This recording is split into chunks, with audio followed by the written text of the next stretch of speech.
প্রিয় ভিউয়ার্স, আপনারা দেখছেন আমার পিছনে যে জলাশয়টি, এটি কিন্তু কচুরিপানায় ভরে গেছে।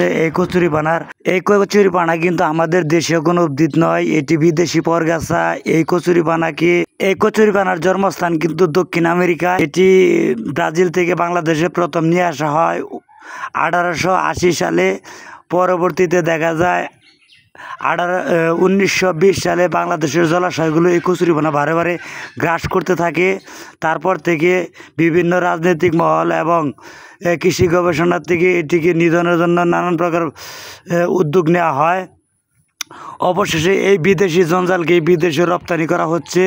আর এই কচুরিপানাকে পচিয়ে বর্তমানে কম্পোস্ট সার তৈরি করা হচ্ছে, বিভিন্ন ধরনের আসবাবপত্র তৈরি হচ্ছে। এই কচুরিপানা আমাদের পরিবেশকে যেমন মারাত্মকভাবে হুমকিতে ফেলেছিল, ঠিক ততরূপভাবে এখন আবার আমাদের গ্রামের মানুষের ভাগ্যের চাকার পরিবর্তন করে দিয়েছে কচুরিপানা। তাই কচুরিপানাকে আমরা যদি সঠিকভাবে ব্যবহার করতে পারি, তাহলে আমাদের অর্থনীতিকে আবার সমৃদ্ধ করতে পারবো।